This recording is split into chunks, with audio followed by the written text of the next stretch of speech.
Hi everyone, very happy to see you all today. I'm Tili Vijay Singha and I'm a member of the National Executive of A Squared E Squared. Andrew Snedden, Project Officer, will be helping me today with tech support. Thanks, Andrew. Before we start, I'd like to acknowledge country. We acknowledge country and the traditional owners of the country throughout Australia, whose land was never ceded. We pay our respect to elders past, present, and emerging, and to Aboriginal and Torres Strait Islander cultures across this continent who have cared for an exemplified connection to country over countless generations. I'm joining from the lands of Japurkai, Iriganji, and Gimoy Yidinji peoples. STTOP Squared is the Australian Association for Environmental Education. We are the peak body for professional and volunteer environmental educators in Australia.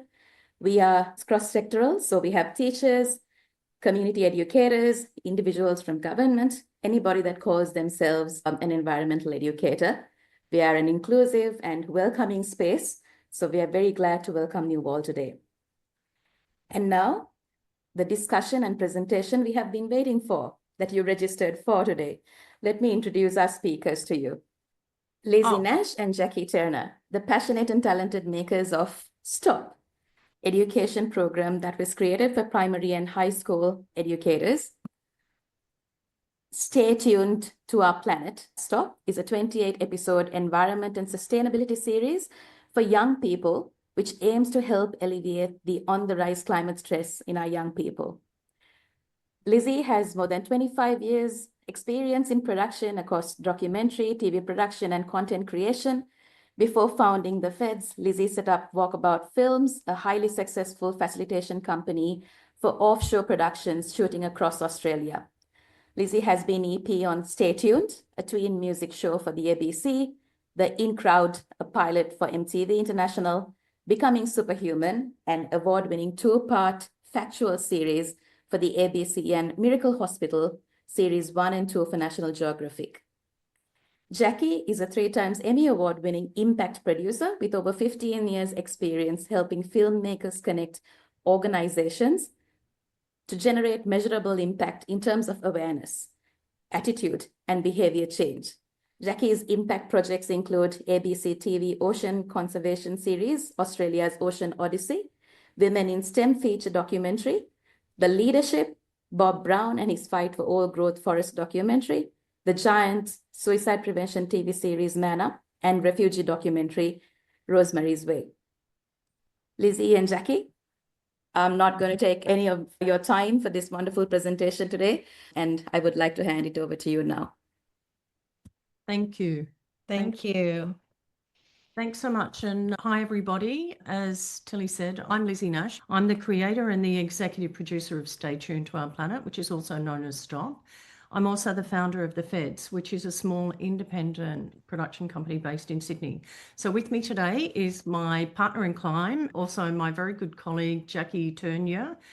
She's been working with me on STOP for the past 2 years. And as you hear from her bio, she's a highly experienced impact producer, and you're going to hear from her shortly. So for the past 15 years, my production company has worked to develop and produce science and medical and kids programming across all multiple platforms as well. But look, during the COVID period, I guess it was a time of reflection for us, and we really thought about what we'd been doing, and we decided at that point that it was time to give back. So what motivated us to produce STOP? We're in an absolute climate crisis. We all know that, and it's never been more important to be able to help our kids and help them adapt to an ever-changing planet. We know that research says that climate stress is impacting our youth, and the Origin and Mission Australia report in 2023 showed that young people are feeling overwhelmed and powerless about climate change.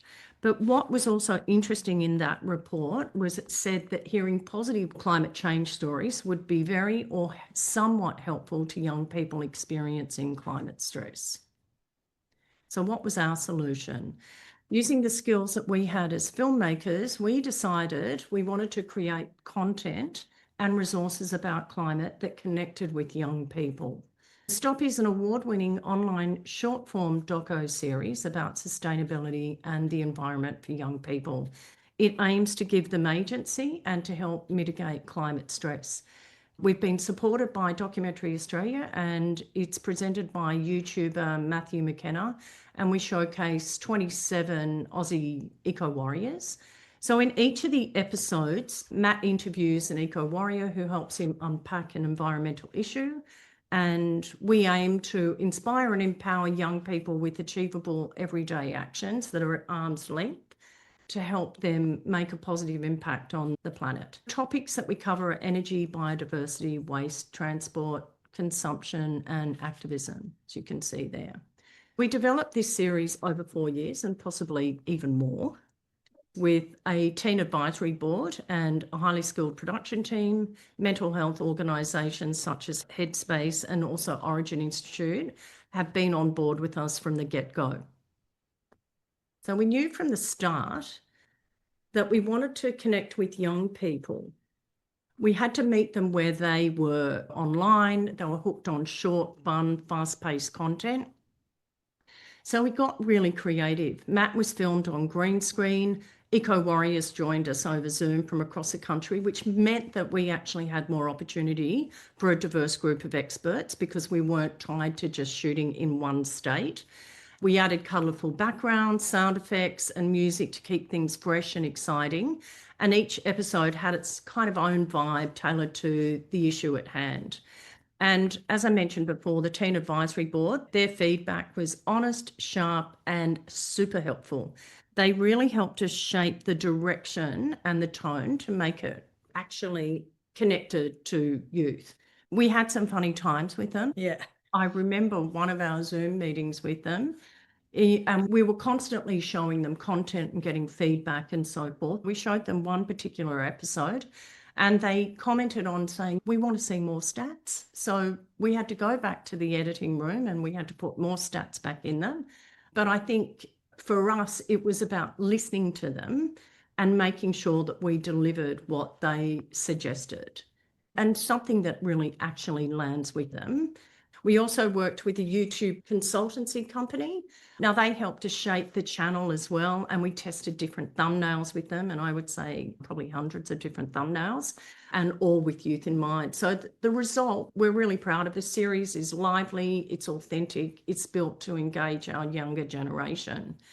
And obviously the objective for us is by giving young people agency and hope for their future, we hope to help mitigate climate stress and encourage them to share the knowledge that they learn and inspire them and inspire their families and the wider community as well. So what we'd like to do is just show you the trailer and then perhaps just come back in about a minute and then we'll start the presentation again. For every human on Earth, there is 1 ton of plastic. A billion people don't have access to safe drinking water. Plastic in the sea and the fish. Our population's in decline. Hey guys, thanks for checking in with STOP. You're not going to have a zero waste lifestyle, but what is achievable is less waste lifestyle. This shirt is actually one of my shirts. I find dead stock fabric, op-shop fabrics, and I'm making garments. Find a positive piece of environmental news. Watch out for vague words like eco, green, and natural. Take your refillable bottle everywhere. Turn off your black. We can find ways to effectively cool down our homes naturally, and that's the way to go. Yeah, sort of making the world a better place one day at a time. You're going to be okay. As a team of youth, we represent 100% of the future. I love the hangout, the mission-orientated space. See you next time on STOP. So that was the trailer.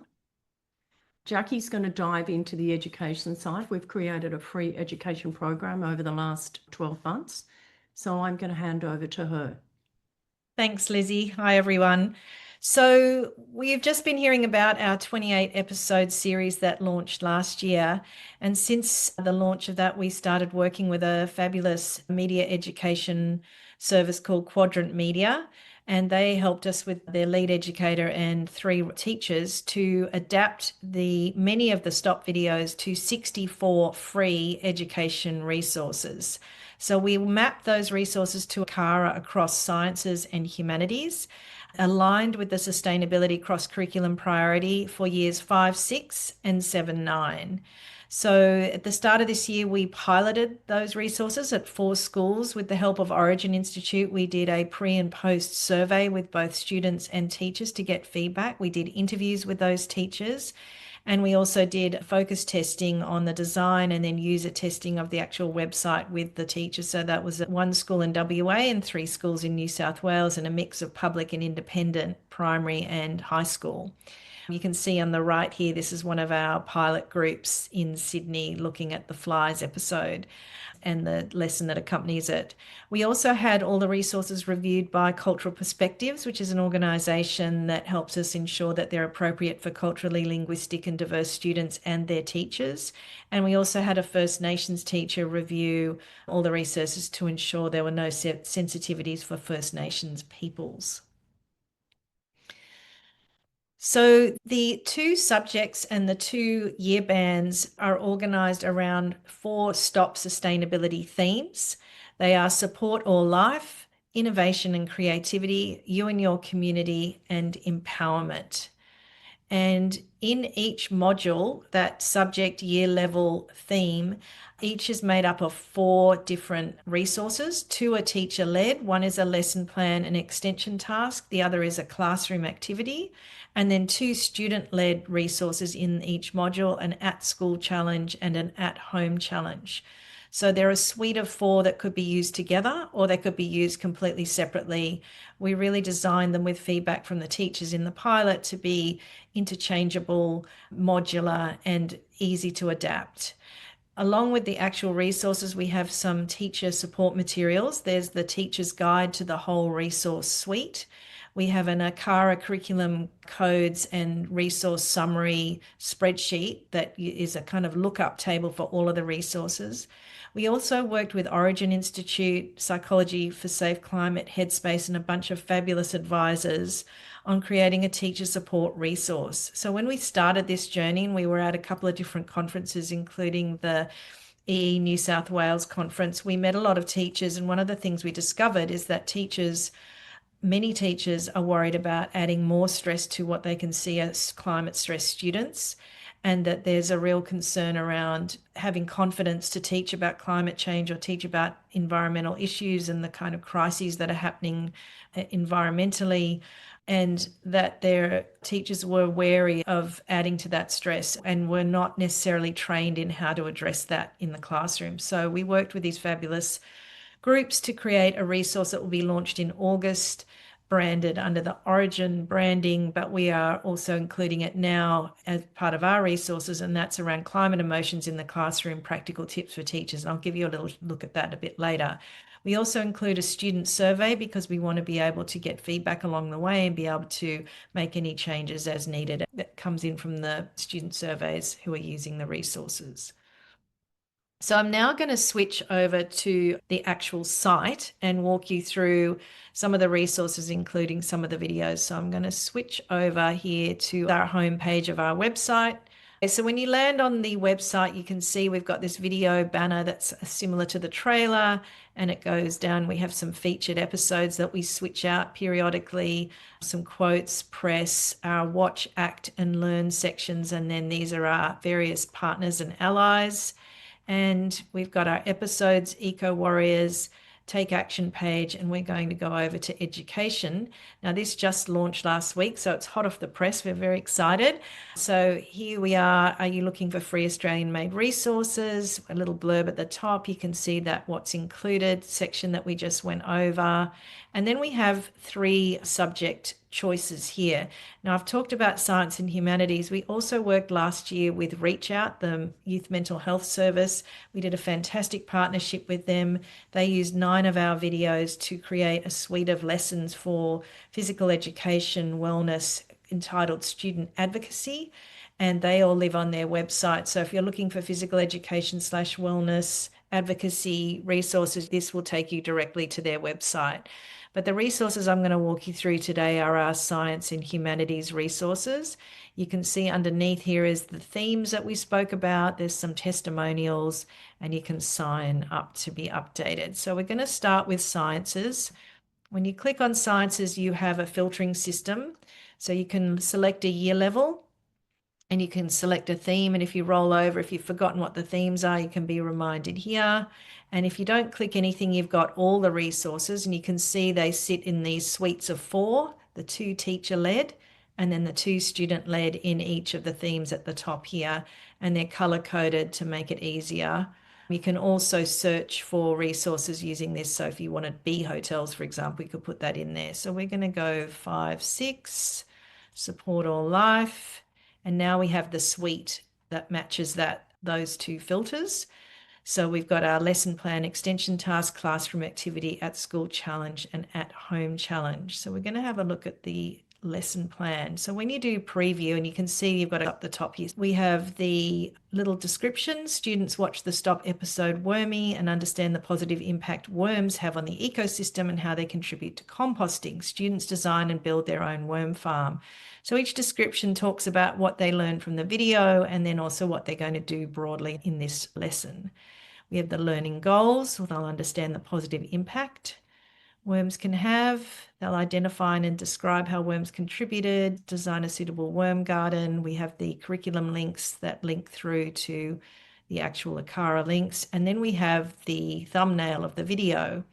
So if we go to the video to check it out, this is our episode page. All of our episode pages have a synopsis, an episode discussion guide, a watch episode, and a little blurb. You may recognize Hannah.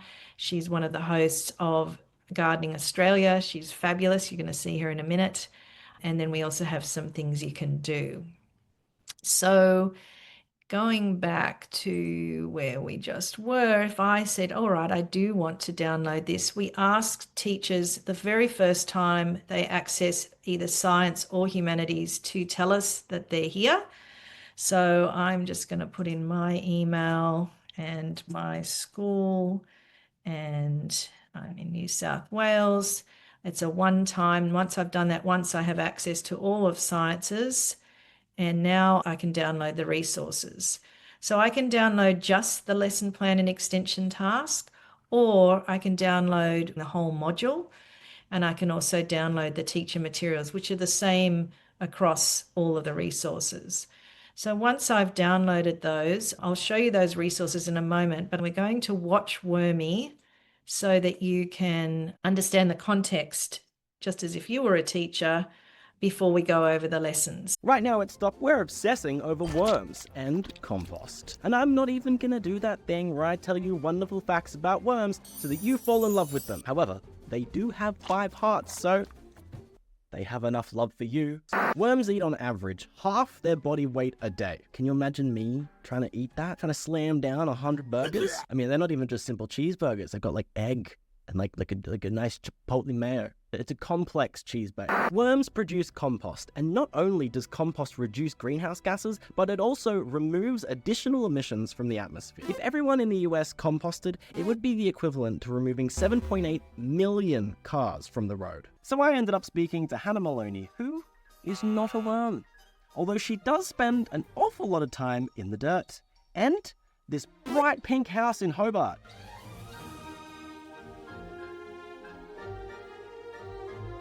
Hi Hannah, I've heard the word compost, and I know what people put in compost, but what is it? It's a process of where carbon and nitrogen, air and water come together and they get all mixed up and they break down perfectly. Carbon is this dry brown stuff, often brown, but like straw, brown leaves, but it could be shredded office paper, cardboard. And nitrogen is the fresh, juicy stuff. So it could be food scrap, or it could be juicy lawn clippings or animal manure. And you layer them all together with a bit of water, a bit of air. And so compost, the finished product, is this beautiful brown looking soil stuff, which smells delicious. People often say, I don't want to compost, it stinks. I'm like, that's not composting, because compost smells beautiful.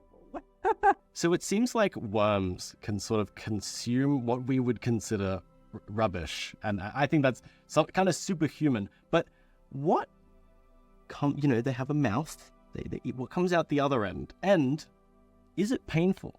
You can put like eggshells in compost, right? And that's like, is that like, I don't want to think about The other end. passing one of those. Great question. So if the smaller you're able to put your food scraps in there, including eggshells, like the worm can digest them, eat them, and process them. It doesn't hurt them at all because they only take what they can process. So they have little mouths, they just have little bites. So the compost worms are great because they can help accelerate the process, but they also help transform it into a more fertile product for an edible garden. Compost worms are your best friends. Especially they can be fantastic in transforming your kitchen waste into garden gold. In Australia, with our growing population, we produce around 50 million tonnes of waste a year, and around a third of that is food organics. It's estimated that half of the rubbish Australians put in the everyday mixed waste garbage bin could be put to better use in the garden as compost and mulch.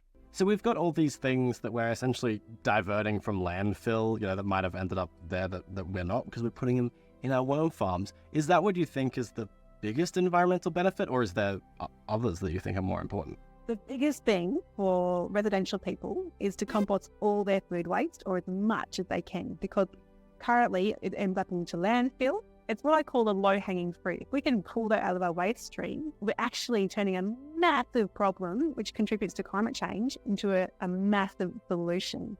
That's in our power. When we look at climate change, so much feels overwhelming and out of our control. Food scraps, 100% in our control. Does even just thinking about this sort of stuff, does it make you happy? You're so passionate. I love it. Yeah. It's actually what I call like sanctuary thinking. And so I have my sanctuary thinking and my sanctuary doing. So head, heart and hand. I love to hang out with solution-orientated space. And we don't just want to get anxious around climate change, we want to get active. And some of these things can start in your kitchen, your garden, in your community, and you just crack on, just do it. I really appreciate you talking to us. It's been a wonderful time and I've learned a lot. I am always available to talk about compost, poo and garden. Thank you so much, Hannah. All right, so what are we doing? See if you can get a worm farm. If you can't, there are still ways to compost without using worms. And remember, you can contact your local council to get help with your compost bins. And if you do get a worm farm, show them off. Time-lapse them. Show us how they move or play. Play? I don't think worms play. And if you don't have a backyard, let us know what you did in your kitchen or balcony by using the hashtag STOP2030 or Worm Farm. If anyone needs me, I'll just be sitting here and trying to come up with names for my worms because, boy, they reproduce fast. You ever tried to think of hundreds of names? Anyway. Thank you very much, everyone. So we'll continue on. So you've downloaded the lesson plan and extension task and the other resources in this module. One of the things that was really interesting with the teacher piloting was that they said they didn't want really highly colorful, lots of pictures, hard to print documents. We took that on board and we made the resources really easy to print. So you can see they are still designed, but they're quite clean and clear. At the top, you've got the teacher resource. It's for support or life. It's the lesson plan and extension task. You've got your years, your subject, and your suggested duration. We've got our learning goals and success criteria again on the resource. And then the lesson plans and extension tasks, I'm sure to the teachers in the room, this is all very familiar. There's a before viewing activity, a little warm up. So in this case, what do we know? Describe what an earthworm looks like, feels, and how it moves. What do earthworms eat? There's an introduction with some of the stats that we had in the video. Worms have 5 hearts, did not know that. We had a previewing discussion around carbon and nitrogen, and then there's the watching of the episode. Then there's part 2, which is after the viewing. So there's the reflection, which is understanding the worm's habitat. Consider what type of habitat does a compost worm enjoy, what type of food, how can we make the most of what a worm does.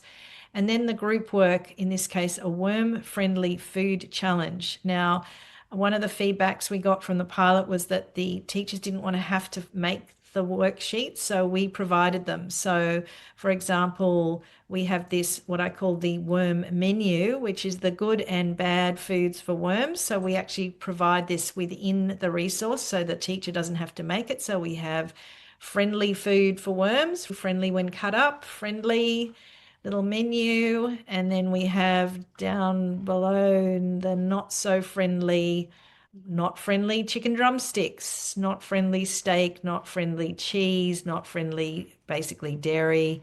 Hot chips are not friendly for worms. That's provided in this suite in the download so that teachers can just cut it up and hand it out.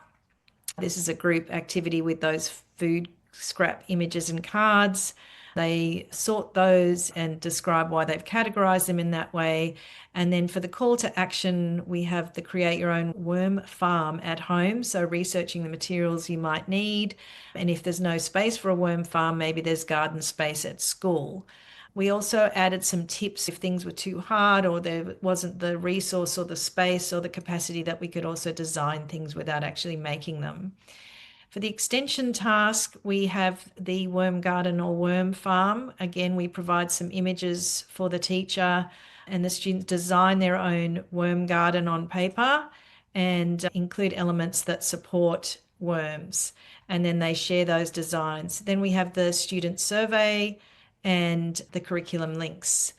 Another thing that we added was, again, from feedback from the piloting, was that a lot of the parents, particularly for the home challenge, which I'll show you in a minute, may not understand what it is that the students are coming home and asking their parents to, we need to build a worm farm, we need to turn off all the lights, whatever the activity is.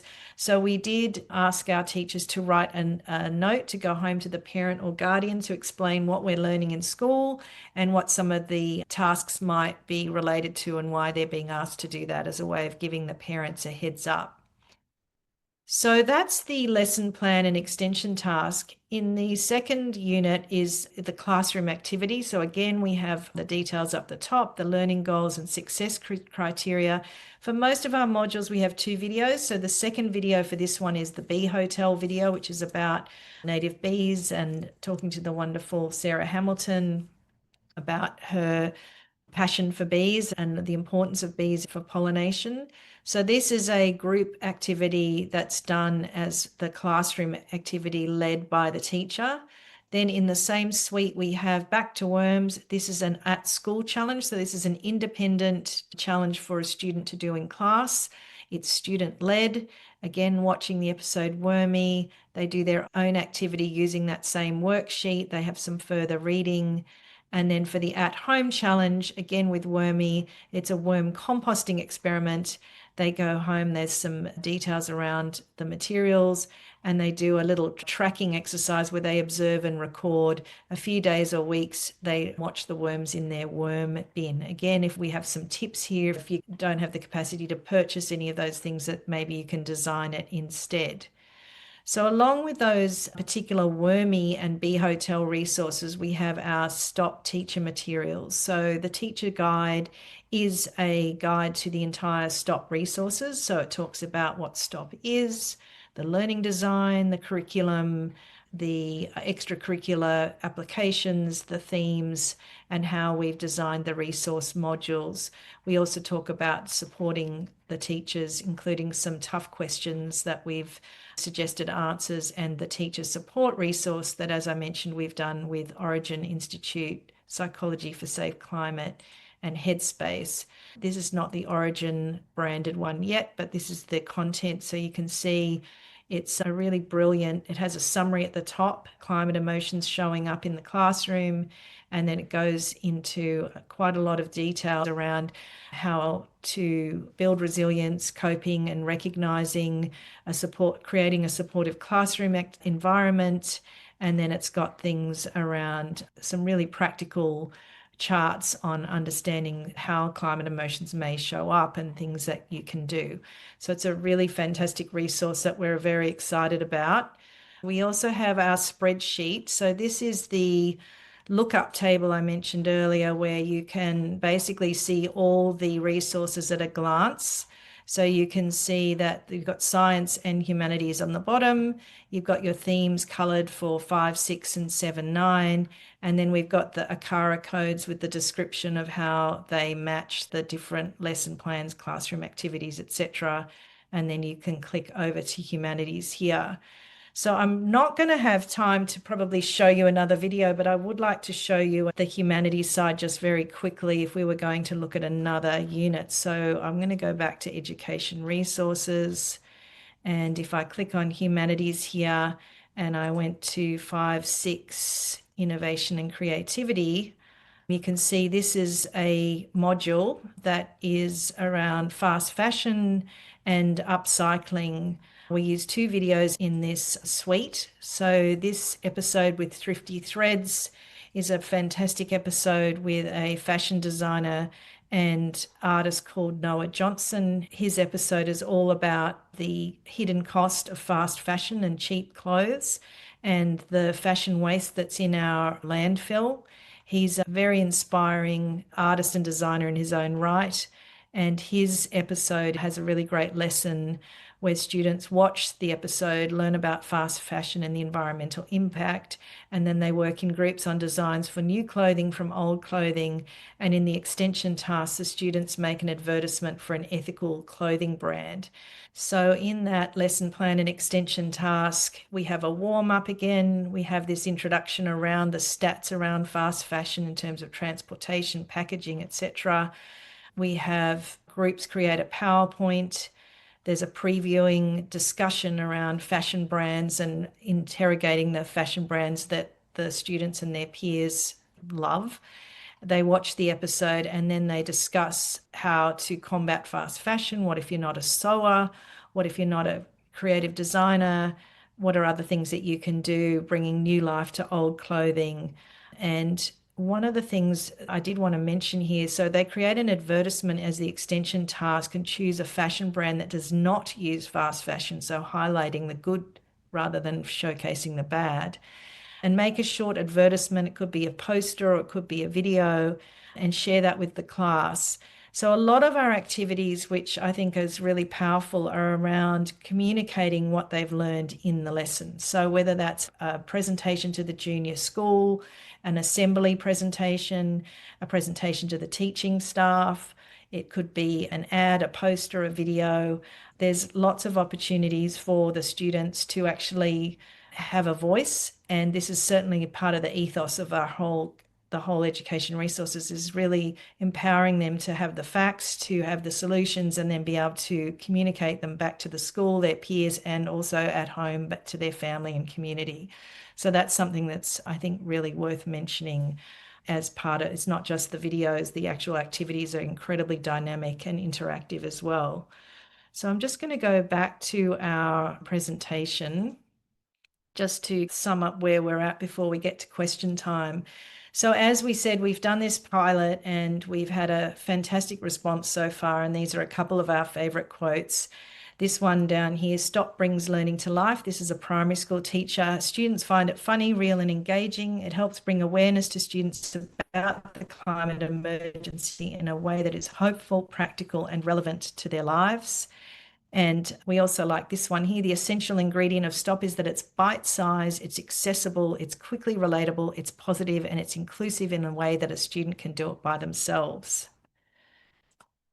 So the entire resources are free, and this was by design. We have had some philanthropic funding to support us, and this was a decision that we made early on because we wanted it to have no barriers for educators to access. And therefore, we've got a much better chance of delivering to our teachers these positive action-oriented lessons to inspire their students and deliver real-world environmental practices. And what we're hoping is that idea of active hope for the future. So all the resources are available on our website under our education tab. We are doing some conferences and we'll be having various webinars and things in the next 6 months. So if you want to be updated, you can follow us or sign up for our EDM on our website using that QR code. We are on Instagram and LinkedIn, and of course our YouTube channel is where all our videos are. So thank you, and I guess that's a good time for me to stop and maybe go to some questions. Thank you, Jackie and Lizzy, both very insightful. I loved watching those videos and really enjoyed it. We'll open up for the questions now. Feel free to ask any questions. You can unmute and ask your questions, or you can send it via the chat.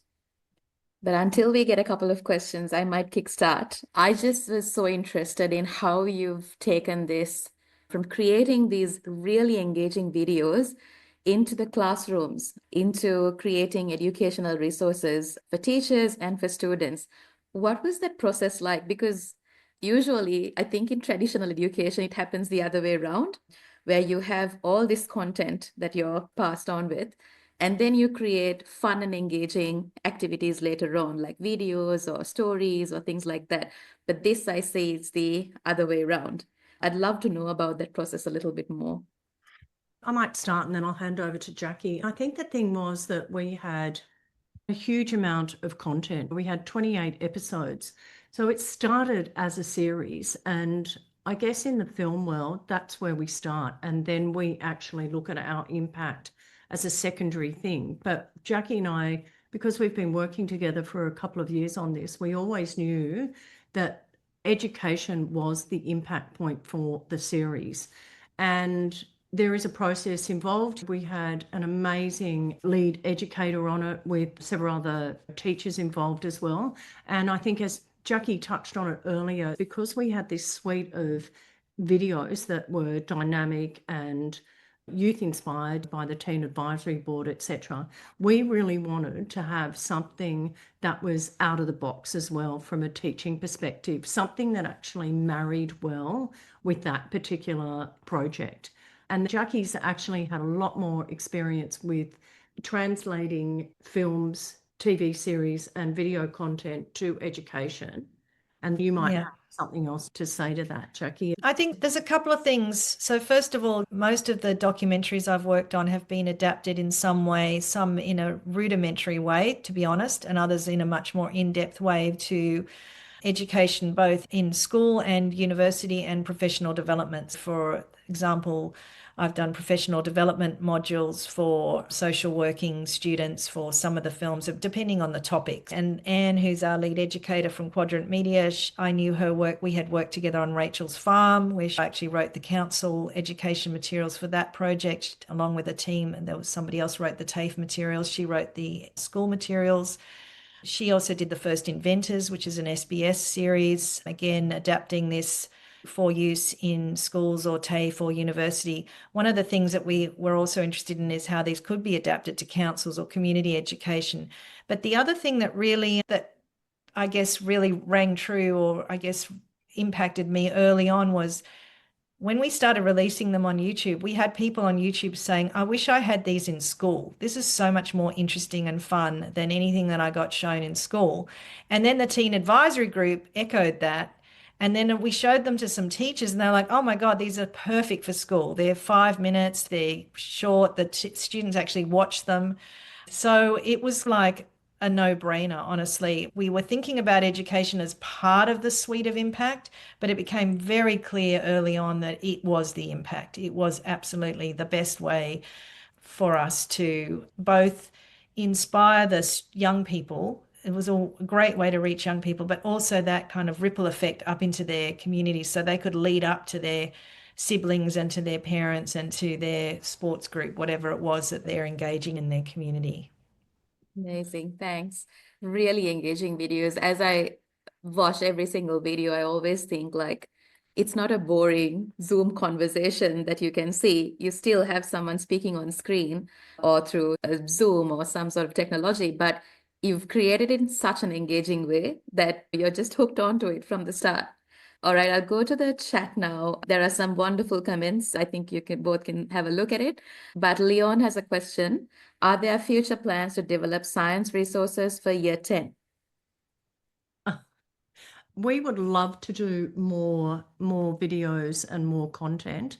At this stage, we are concentrating on delivering this particular suite of educational resources, and that's where we are at the moment. But of course, with more funding, we would love to do more. We'd also like to expand into more subject areas as well, perhaps D&T and media, and there's so many areas that we could expand into. But this is where we are at the moment. But stay in touch. And also, it's probably worth having a look at, because even though we've designed these for years, so 7 to 9, you might be able to pull something out of there and utilize it as an icebreaker for a conversation. And I think for us, they've always been designed so that there's flexibility for teachers and there's adaptability. They can pick and choose. It's choose your own adventure, really. So please feel free to have a look. And if you go in and you have a look at that beautiful table that Jackie generated, that will give you a bit of an idea. And then that could be a starting point for being able to utilise them as they are at the moment.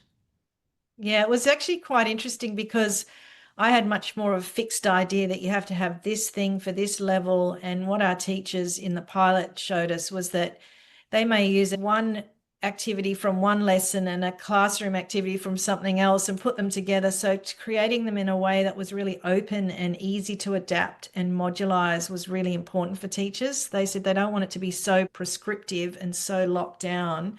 And so one of the teachers, I think she used our year 7 lesson for her year 6 because she thought that was a better fit for her because she knows her class. So she said they're up for it, and it seemed like a better match for what they were doing and where they were at. So I guess I'm interested to get feedback. We have a teacher survey that we'll be sending out to teachers a month after they've downloaded it, saying, how did you go? Anything you'd change?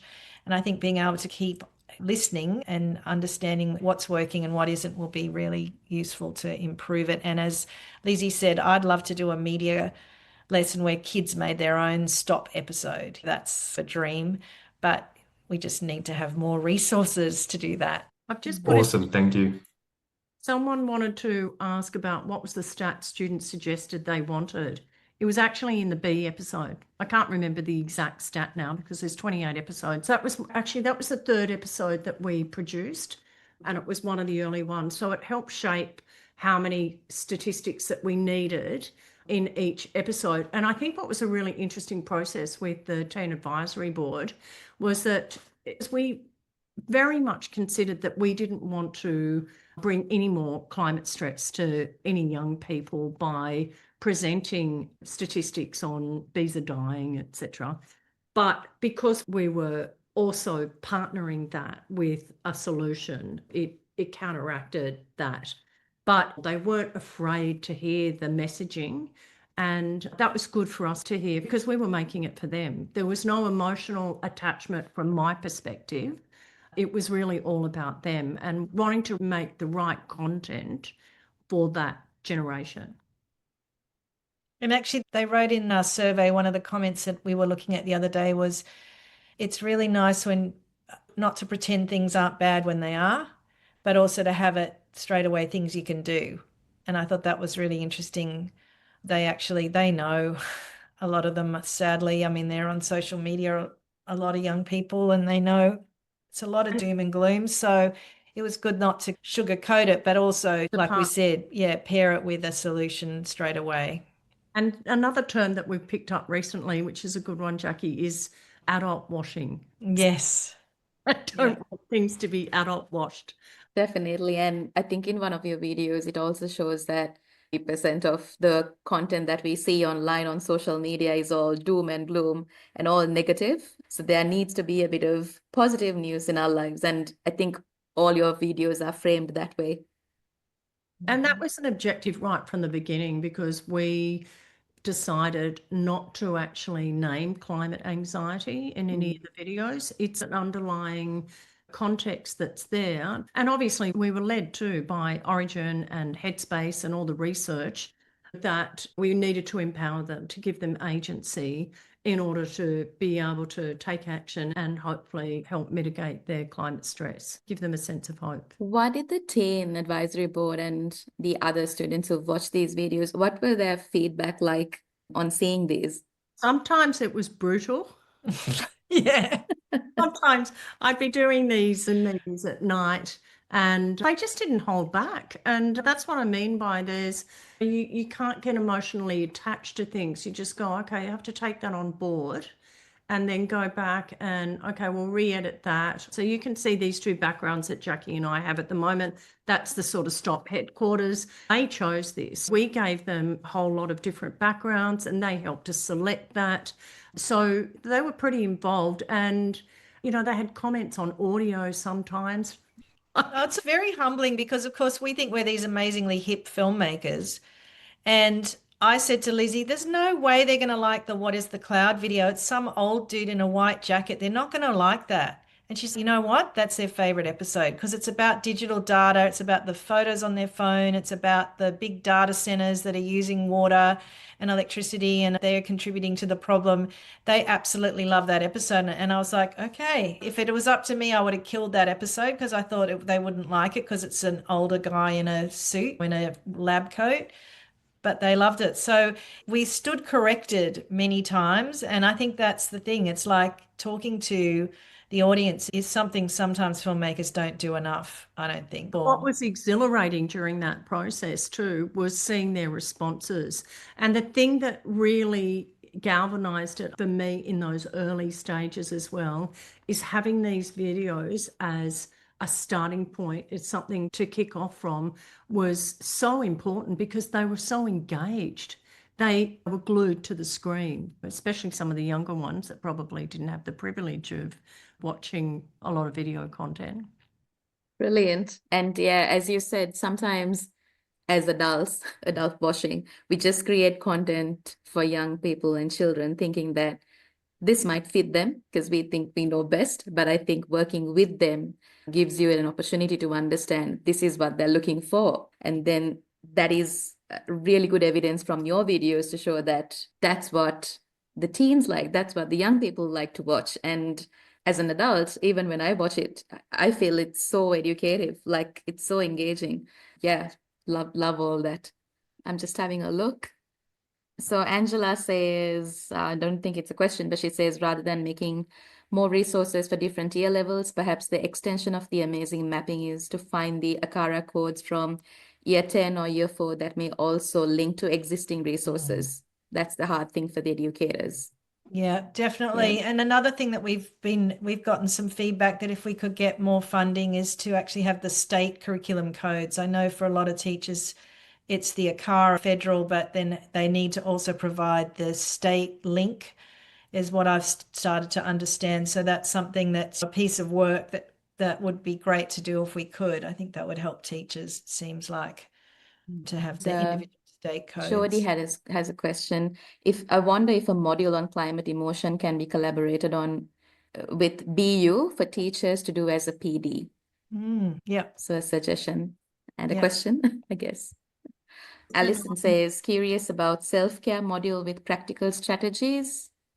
I think the teacher support resource, we're hoping to do a PD webinar when that gets released in August with Origin, Psychology for Safe Climate, Headspace, and perhaps a couple of the advisors who co-wrote it. We assumed that resource existed and we were just going to include it with our stuff, but we could not find it. There was how to talk to your parents, how to talk to your kids. There was quite a lot of resources around how to talk about climate anxiety or climate stress, but not necessarily in the classroom. And some of the teachers told us that they hadn't really learned about it themselves when they were training because it wasn't something that was being talked about in their training. So we've been talking to Lisa and she piloted it in her sustainability classes about maybe this is something that we could actually introduce for teachers who are training, because actually using that teacher support resource and thinking about how to teach sustainability, environmental issues before they've even gone to a school could be a really great way for us to both support teachers, but also get the resource across to teachers. So that's kind of part of our marketing, is thinking about where are teachers being trained. Would those universities or training institutions be interested in looking at that kind of as a potential PD type thing rather than just the end result going to students? So that's something we're interested in, teasing that out a bit more. So Sure. Keen to know if anyone on here knows people who work in training teachers. I think those conversations would be our next steps. Sounds great. And there was another question just on the chat about a couple of people have been trying to access the resource and they're asking if the website is in demo mode. No, it's all open. All live. And you just go to education and you should be able to go down and click on unless the web designer is doing her upgrade. Oh yeah, she might be doing it right now, but otherwise it's completely live and working. So if you're having an issue, do let us know, because you shouldn't be. All right, I think we are on time, but I'll quickly share my screen because I have a couple of announcements from A Squared E Squared to share with you before we wrap up our session today. It's about an upcoming online conference. So it's a online conference throughout the month of August. We're having it every week on one particular day. So 4th of August, 12th of August, 20th and 28th. There'll be a whole heap of exciting presentations. So if you haven't signed up yet, please register. It'd be lovely to have you. And our next workshop coming up for July is on nature journaling with Robin Fox and Sarah Mitchell. So don't forget to sign up for that as well. You can see how exciting these learning circles are. So I'm sure looking forward to the July one as well. And thank you for joining us tonight. And thank you, Lizzy and Jackie, for that wonderful presentation. Such innovative thinking and co-creating these resources with young people and actually bringing it back into education is, I think that's the future. That's the now. I think we should break away from those traditional mindsets of let's stick to the old curriculums and keep looking at these things. And these are such innovative ways of presenting knowledge. So thank you so much for the initiative and for presenting that process to us today. And thanks to all of our participants for joining us. See you next time in July. Thanks all. Have a good night.